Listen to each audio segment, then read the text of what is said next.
is organized in the framework of our Skillman International Forum 2020. Well, I'm going first to present myself. I will be moderating this session. My name is Federica Labbadia, and I am a part of the Skillman team. I've been working in the last 10 years in different countries in the European Union, Western Balkans, Northern and Sub-Saharan Africa on Tibet and employment promotion projects. And currently, I am a project manager for the project Erasmus for Young Entrepreneurs for CSCS, the lead of the Entrepreneurs Mobility Partnership. CSCS is also the founder and leader of the Skillman Network. Well, transnational mobility and learning is a topic that we have already started to address the last year at our Skillman International Forum 2019, where it was initiated as a specialized session to reflect on the crucial role of mobility, and it ended up with very useful results. So this year, also in the light of the new scenarios that have been created by the COVID-19 outbreak, we are going to address the mobility topic from two different perspectives. So traditional mobility and virtual mobility. And specifically, we are going to listen to three presentations. The first one will be delivered by Concetta Afonso, who is active in research and studies and is an active member of national and international boards and networks for VET, quality assurance, education and ICT, learning mobility, and social inclusion. She is a national and international expert for high-level task forces and committees within well-known institutions like, for example, the European Commission, the EU Parliament, CEDEFOP, ETF, OECD, etc. And Concetta will talk about virtual mobility as a response to COVID-19 pandemic. The second presentation will be delivered by Manos Andreatis, who is the director at Asset Technology in Greece and is responsible for business development, international cooperation, and entrepreneurship issues. He has 20 years of experience in the implementation of national and European projects in the field of Tibet employment and entrepreneurship. And since 2011, he is responsible for the Erasmus for Young Entrepreneurs program as national contact point in Greece. And since 2018, is also the national coordinator and member of the international board of the Skillman Network. Manos is going to talk about the Erasmus for Young Entrepreneurs as a way to support entrepreneurial skills through transnational mobility. The last presentation is going to be delivered by Giulia Uccero, who is a project manager at CSCS since February 2019, and she is the responsible person for the Italy Mobility Program, which is the CSDS division for learning mobility initiatives. So Giulia will talk about Italy mobility and virtual mobility as CSCS initiatives for learning mobility. So this is in a nutshell what you are going to listen to today. But before starting, we would like to ask you a few questions because we would like to know a little bit more about you. So right now we are going to launch some polls, very, very short. And we are going to ask you to move to the Slido platform. So you can use the QR code you see on the screen, or you can use the link which Giulia Uccero is just posted in the chat box. So just move to Slido. So the first question that we would like to ask you is, where are you from?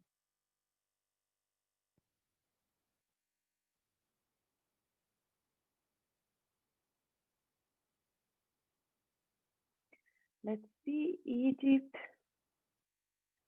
I will start mine as well.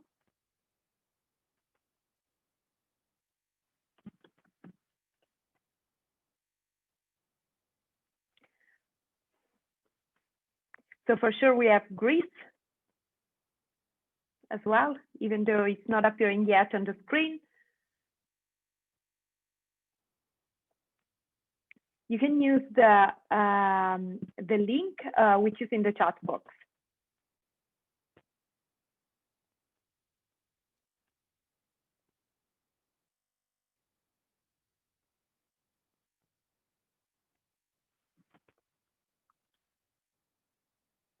Very interesting. So It's very interesting to see. Well, the biggest part of the attendees today are from Greece and Italy, but it's very interesting that we have attendees coming from both from the EU and also outside of the EU. And thank you very much for attending. We hope that all of you can find the two-day session today.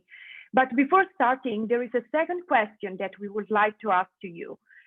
So, well, we are going to talk, as I said, about virtual and traditional mobility. But first of all, considering that nowadays we discuss a lot about virtual mobility, we would like to listen from you. What is virtual mobility for you? You can use the same QR code and the same link that you find in the chat.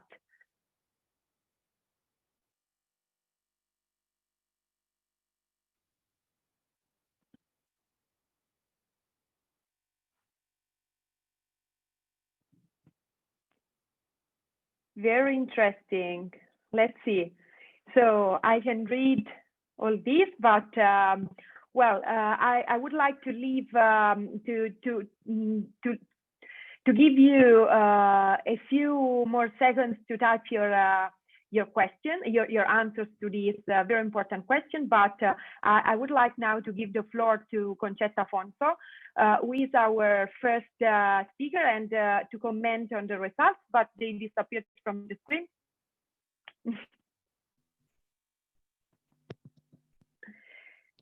Julia, let's see if we can. Yes. Can you, Concetta, can you share your screen? Yes, I will start with sharing my screen, of course. So it's very interesting because we had a lot of keywords like opportunities, new learning initiative, exchanging experience, future, something challenging, remote work placement, digital, something we need, ICT, free access from any place, connectivity. Very interesting answers that we got. Well, we are now giving the floor to Concetta, and maybe Concetta, if you want to say a few words about absolutely, yes. About thank the you previous words, and then I give you the floor. Thank you. Okay, thank you all for the floor. And first of all, good afternoon to everybody. Yes, I have seen a lot of interesting and inspiring words referring to virtual mobility. Of course, I can say as a first input that all of you have touched from a different point of view what we actually consider as virtual mobility.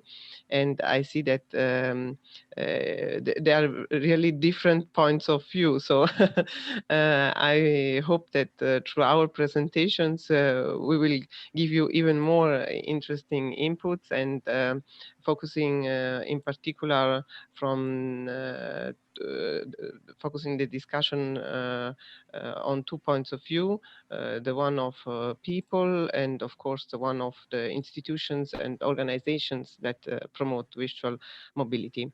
So thank you so much so far, and I will say that at this point I will start with my presentation, and maybe after we can also open again the discussion and go a little bit closer to the experience and the reflection of each participant. I don't know if you can see my presentation. Yes, we can. Okay, fantastic. That's great. So. Of course, I will introduce you my presentation about virtual mobility as a response to the COVID-19 pandemic. As you know, we are facing a difficult period due to the global pandemic and to the health emergency that we are facing. So different kind of tools, especially if they are online and used with new technologies, can be helpful in a period when people have to avoid the free movement or have to anyways to face the difficulties linked to a period like the lockdown. But starting a little bit from our context, I mean, talking in particular about mobility in relation to the European context. I have seen that a lot of people that are participating in this event come from Europe, but also from outside Europe. So maybe for those that live and work in European countries, it's very common to look at mobility in particular through the initiatives that European institutions promote in terms of mobility. As many of you probably know, a lot of EU documents have introduced the concept of mobility as an important measure, as an important element in terms of supporting the employability of people, and in particular in terms of supporting mutual and intercultural understanding between EU citizens and also people that come from abroad EU.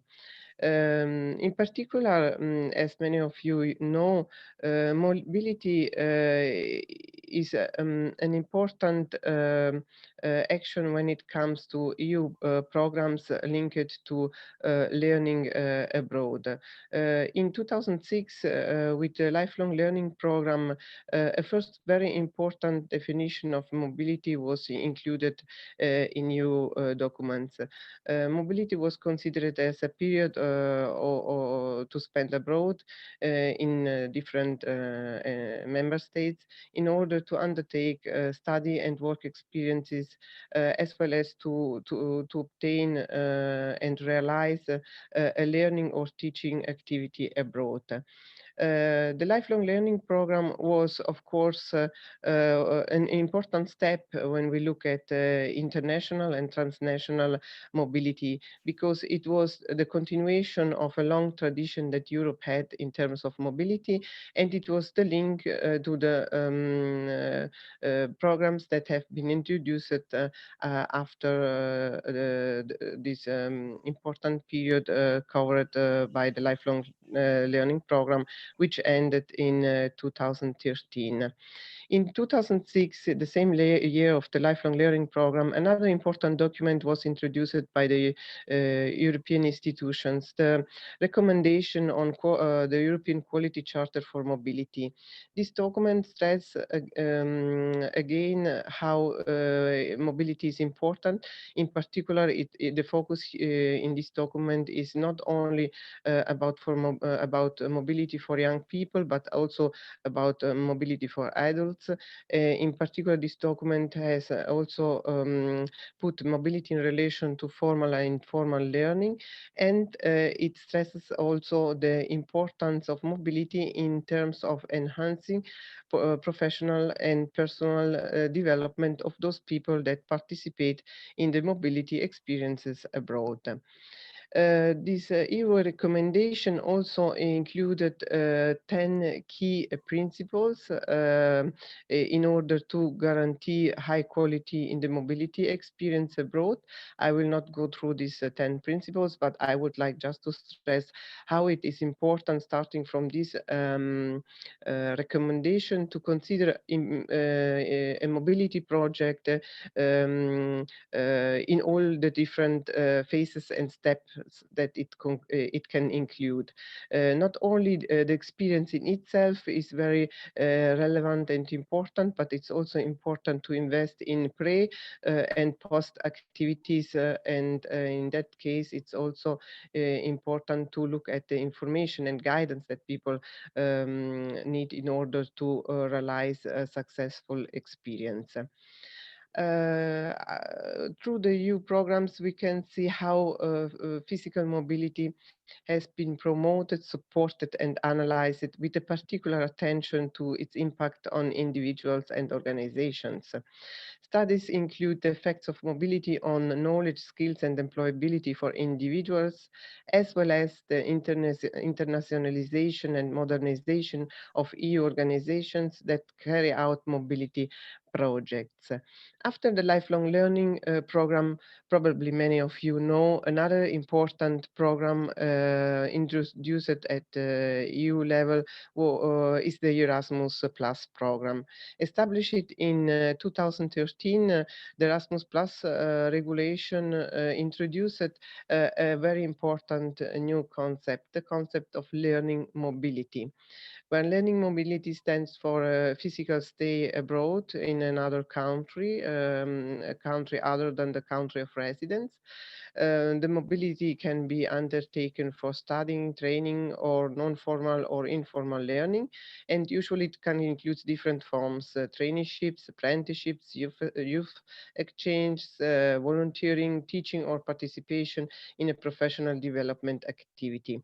The Erasmus Plus program is very important also because for the first time the EU institutions also focused a lot on the use of ICT and the new technologies, and in particular in this program and in its regulation we can see also the attention to virtual mobility.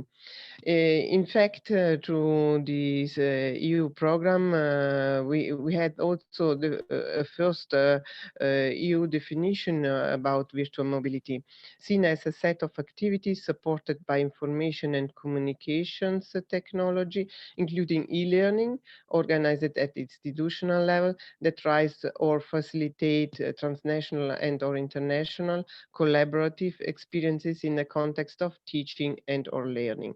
So you can see that virtual mobility as a project, as an initiative, as an experience abroad was promoted also before the difficult period that we are facing now with the COVID-19 pandemic.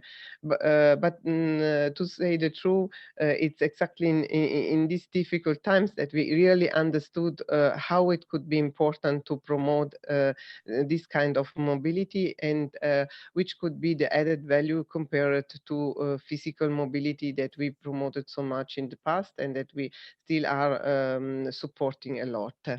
As virtual mobility started to become very embedded, and it became more and more as an action included in different kind of initiatives and projects, also a lot of studies and research started to go on about virtual mobility. Just summarizing briefly some of the main findings related to virtual mobility, we can see how studies shows the importance of virtual mobility in terms of skills improvement. In particular, we have technical knowledge, but also hard skills. We have also digital competencies, very important also in relation to the European Commission's framework of digital competencies. We have also virtual mobility as an important element that brings to the improvement of intercultural communication, self-esteem and curiosity, active listening, and also tolerance, in particular with regards to different cultures. And we have also a particular attention to virtual mobility when it comes to the enhancement of soft skills, such as foreign languages, in particular English, team working, problem solving, and finally also very important, the support in terms of self and global awareness and acquisition of critical and analytical thinking. So in 2017, the European Commission celebrated the 30 years of Erasmus mobility, confirming Erasmus Plus as a very important program. And in 2019, an impact study was published, and it reports in particular how Erasmus mobility is very important for students' intercultural and interpersonal skills acquisition and competencies acquisition. In particular, also the focus is on self-confidence, the ability to achieve different goals, social and cultural openness, as well as the acquisition of language skills. Nevertheless, we have to say that despite all these studies and a lot of projects and exchange that have been realized, especially because of the investment that we had in physical mobility compared to virtual mobility, there was also recognition of the limits of physical mobility and the need to promote more inclusive programs, especially when we look to the people that need more to be supported, people that come from a wider range of backgrounds, cultures, and settings.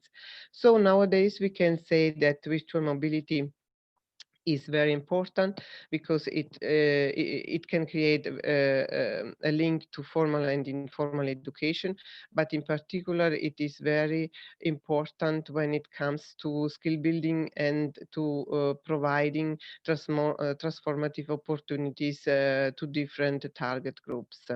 So virtual mobility can expand the reach and the scope of traditional intercultural learning settings. And looking at the future, we can say that virtual mobility will certainly be closely linked also to the new Erasmus program 2021-2027 and to other EU initiatives, which will have a strong focus on green, inclusive, and innovative digital and virtual transnational learning opportunities. 1 minute left, Concetta. No, that's okay. I'm fine. So I will Perfect. stop here. Thank you so much for your attention. And as I said before, I'm open to your questions and, of course, to a fruitful discussion with all the participants. Thank you so much. So thank you very much, Concetta. This was a very interesting presentation. And we are, due to the technical problem, we have some issues with the time, so we will get back to the word cloud that you have done at the very beginning to comment it and to see the differences after listening to your presentation. Now, if you stop sharing your screen, Concetta, we can give the floor to our next speaker, Manos Andreadis, who is going to present for us the Erasmus for young entrepreneurs. Thank you very much. Sorry, just 1 second. Thank you, Federica. After this very interesting presentation from Ms. Fonzo, I will have the opportunity to present you one of these mobility programs that exist. It is called Erasmus for Young Entrepreneurs. We heard a lot about the Erasmus Plus, so now it is a good opportunity to see another part of the Erasmus initiatives, which now is about entrepreneurship.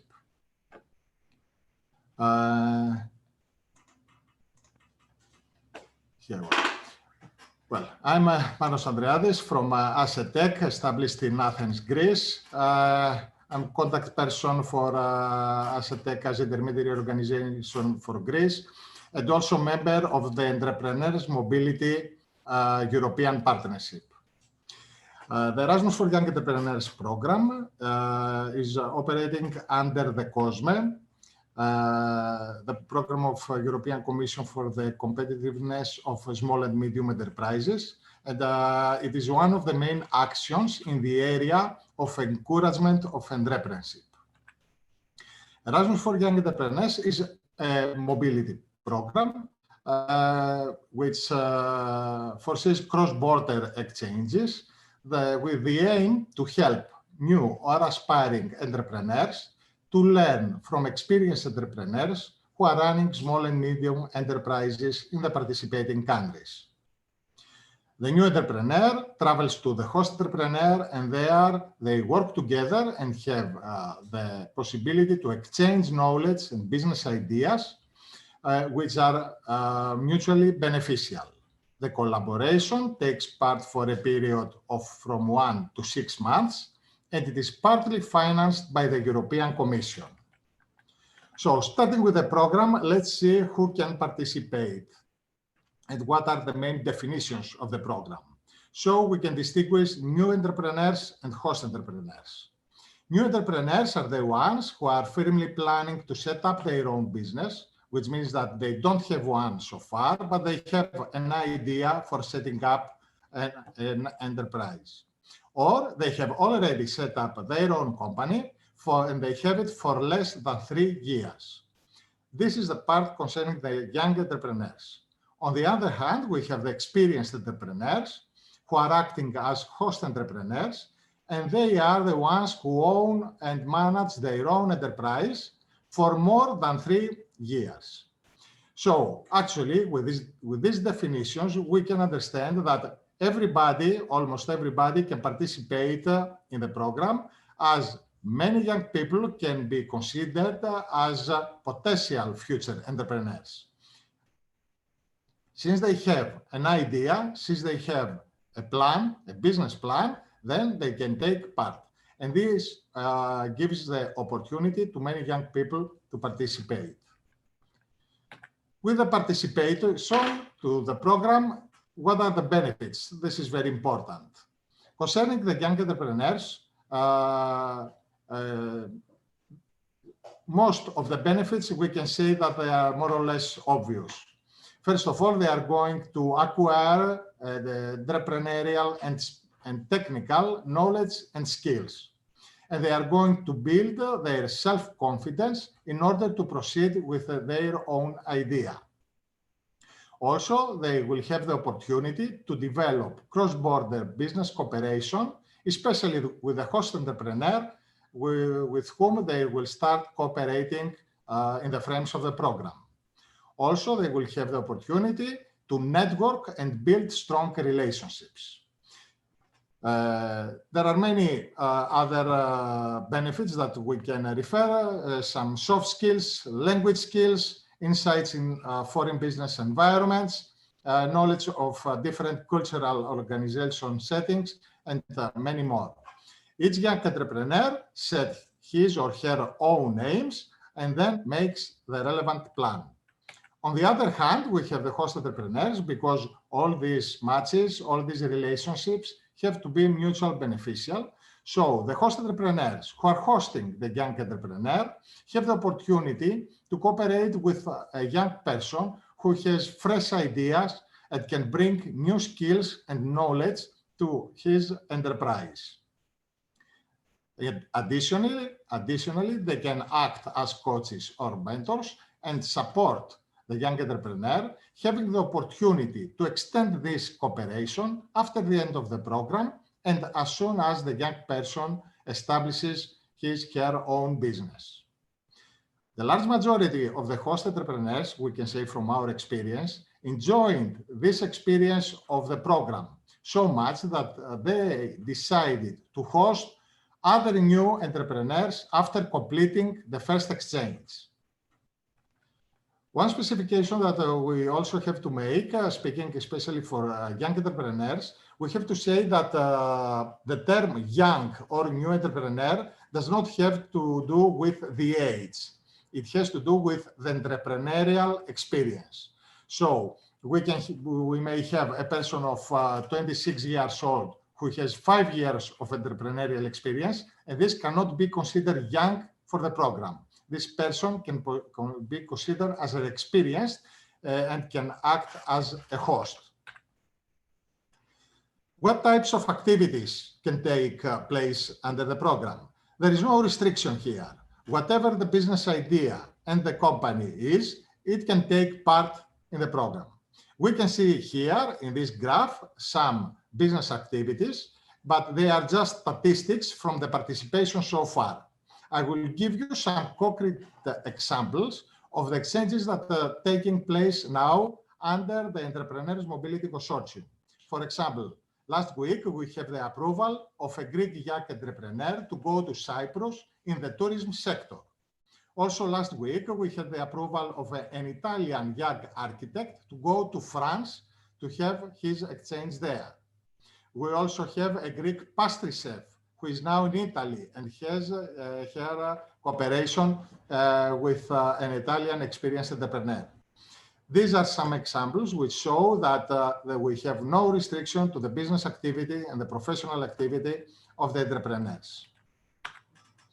For the exchange, as we said, there is a financial support from European Commission. Here in this table, we can see the monthly allowances given to the young entrepreneurs. For example, we have for Belgium, Germany, Spain, Netherlands, 830 euros per month. For Italy, is 900 euro per month. For Denmark, and 1,100, etc. This monthly allowance is given to the young entrepreneur in order to cover her own travel expenses, accommodation, and the expenses during the stay. This is a fixed amount and it is given every month. Because we saw during the whole Skillman conference that we have participants from all over the world, I would take the opportunity to inform that apart from the European Union and the Balkan countries which are participating, recently we have an extension of the destination countries. It is the global Erasmus. So nowadays we have the young entrepreneurs have the opportunity to have their exchange in 2 states in America. It is Pennsylvania and New York, also Israel and Singapore, while there is an opportunity these countries to be further extended and also to add Canada, South Korea, Taiwan, and extend also the states in America. The program wants to extend the scope to more continents and to more countries. And this is a phase that is taking place step by step. We have these countries now, a potential extension, and more countries to follow. How does it work? 1 minute left. How many? 1 minute. 2 minutes. Thank you. I will not go into technical,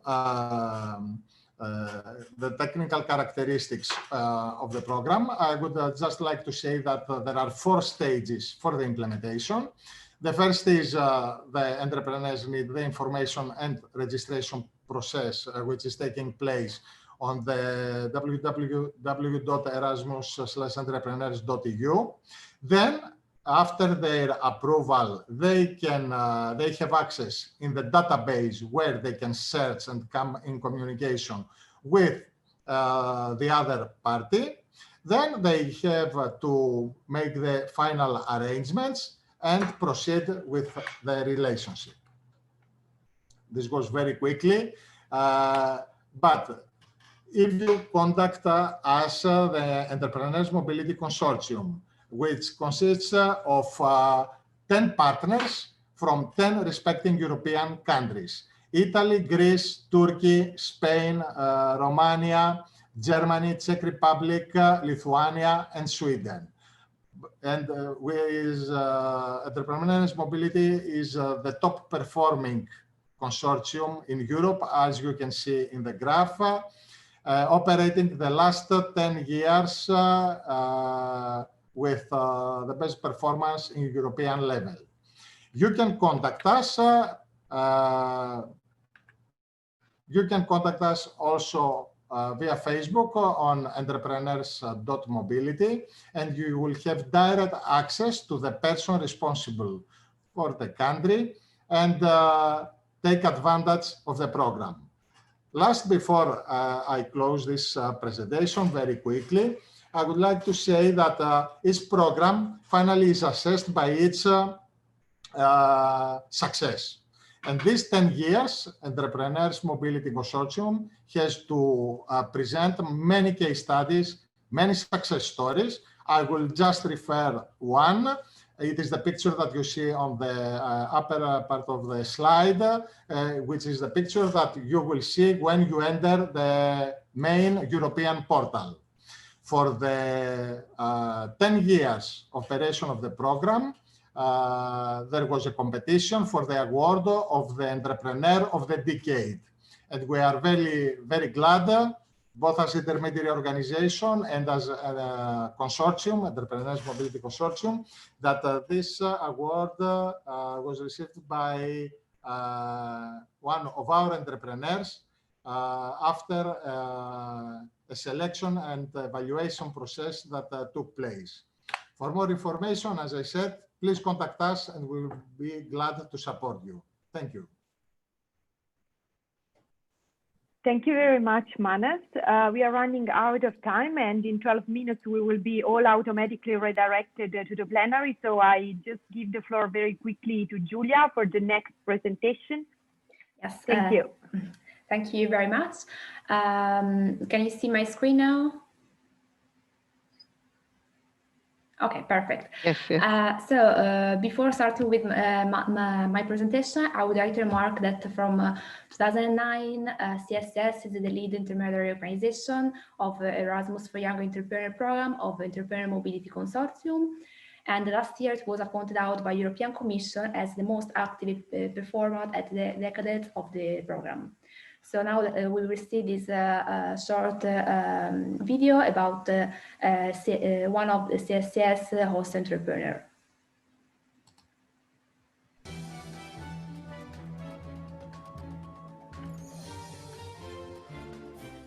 Ciao Maurizio. Ciao, buongiorno. Presentati un attimo, dai, dici chi sei e sorry Giulia, the subtitle shall be in English. Ciao Maurizio, ho 38 anni, sono sardo, sono originario di Cagliari. Sono l'amministratore di un'azienda che si chiama Sun Sardinia, che si occupa di formazione, progettazione e consulenza nel mondo della destination management. Noi abbiamo base in Sardegna, però in realtà la nostra attività varca il perimetro della nostra isola per interessarsi anche di faccende e di progetti sia nazionali sia internazionali. Noi abbiamo deciso di aderire al progetto Erasmus per giovani imprenditori proprio per allargare i nostri confini, sia in termini di competenze da assorbire dai nuovi imprenditori, sia in termini di potenziale creazione di progetti transnazionali. Posso chiederti, Maurizio, se per te è stata un'esperienza positiva in generale, quali sono stati, diciamo, gli aspetti più positivi che hai riscontrato durante questa esperienza? È stata sicuramente un'esperienza positiva. L'aspetto che mi è piaciuto di più è quello di poter implementare nelle dinamiche della mia azienda degli aspetti di imprenditorialità che magari nella nostra sensibilità non erano concepiti e contemplati. Quali sono le principali attività che hai svolto nel periodo di scambio appunto del programma? Con i giovani imprenditori abbiamo lavorato nella creazione di piani di marketing sia sul territorio sardo sia in piani di sviluppo per aziende che operano nel territorio, ma abbiamo anche lavorato nella progettazione di fiere di educational tour che hanno varcato i confini della Sardegna per dei clienti che lavorano in contesti internazionali. Soltanto feedback positivi, mi sembra di capire da parte tua, Maurizio. Se dovessi dire la rifarei questa esperienza, tu cosa rispondi a questa domanda?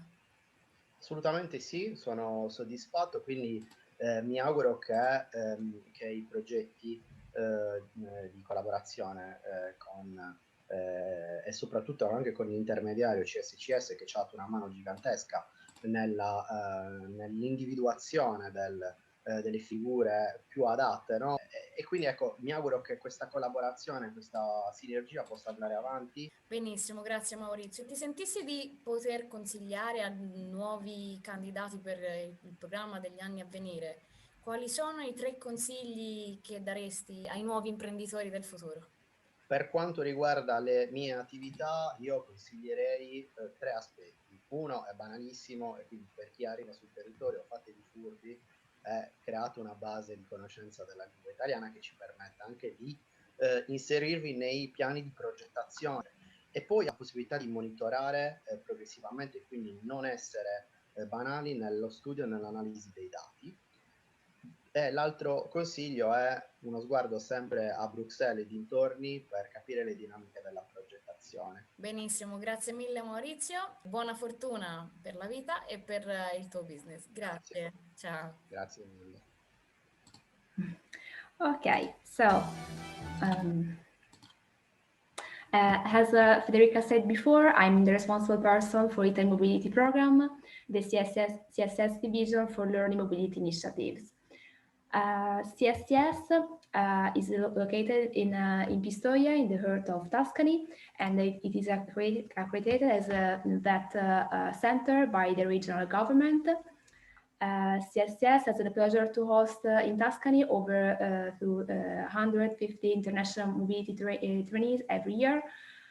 In addition to higher vocational education students, Italy Mobility implements mobility exchanges for young people with special learning needs. We offer several services such as work placement, in which we analyze the learner profiles, find for him or her the most suitable host company, and we prepare all the necessary documents. We also provide a tutoring and support service, which is very important. We offer different kind of accommodation, and while as optional services, we provide Italian lessons and airport transfer. Another kind of service that among traditional mobilities we offer is IMI study visits, usually last from 3 to 5 intensive working days, and enable participants to experience Tuscany's productive area, its industrial clusters and its products. Recently, we have also organized a successful online study visit about the green and blue economy. Here I had prepared a nice video about the Italy Mobility project, but due to the time, I kindly invite you to visit our social media pages, which you can find this video and more information about the traditional Italy Mobility programs.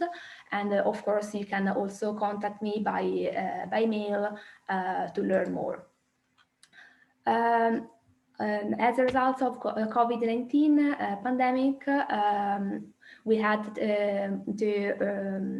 most of that mobilities scheduled for this year have been cancelled or postponed until further notice, including incoming Italy Mobility projects. And for this reason, we started creating a new service, a new learning initiative, Italy Virtual Mobility. And at the same time, we launched a survey aimed of collecting valuable information and feedback on virtual mobility.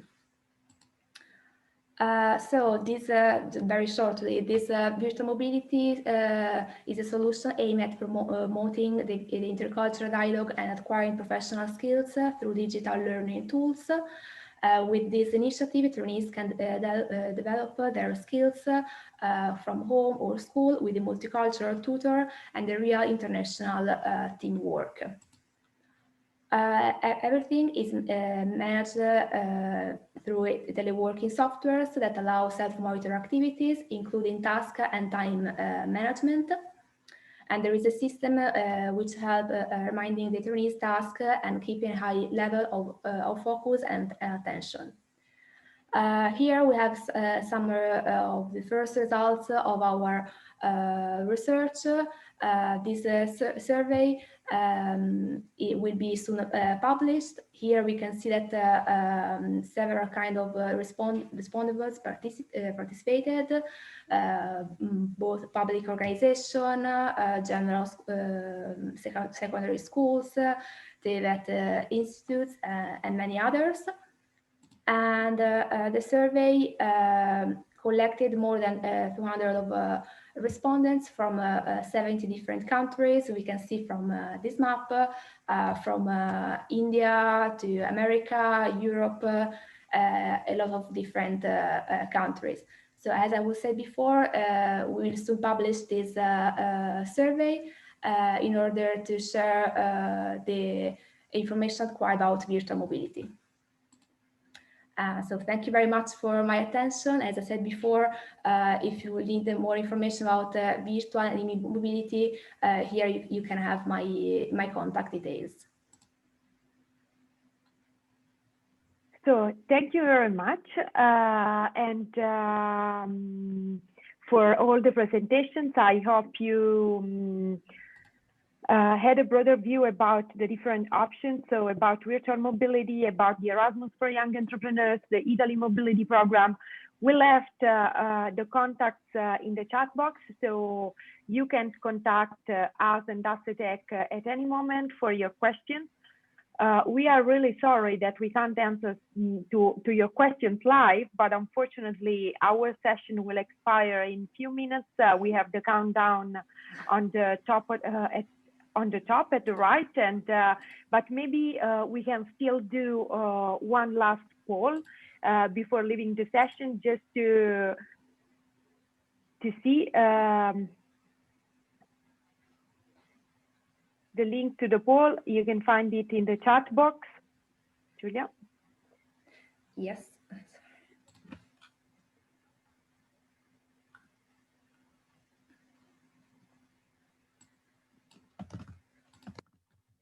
So how do you see the mobility in the future?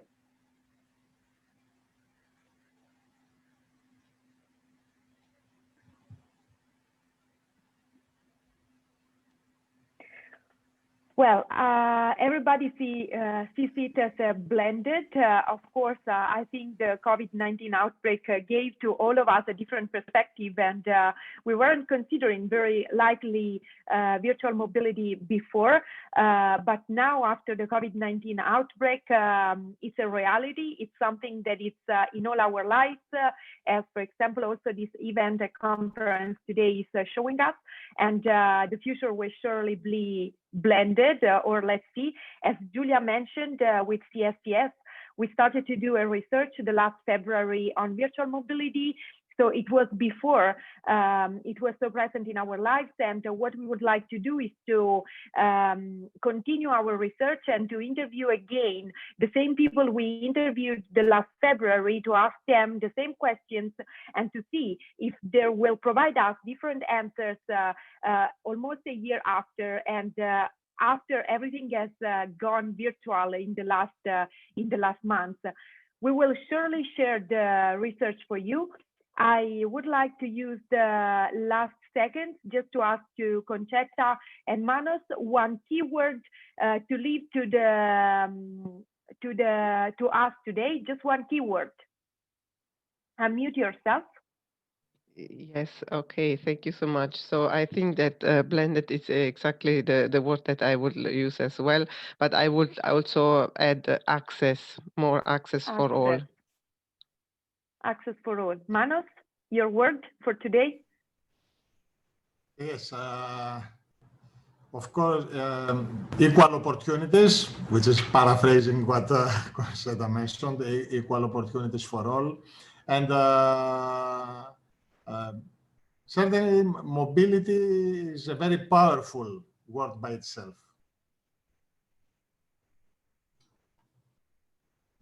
Okay, so which is your keyword, Manos? I didn't understand. So access for Concetta, and for you, power of mobility.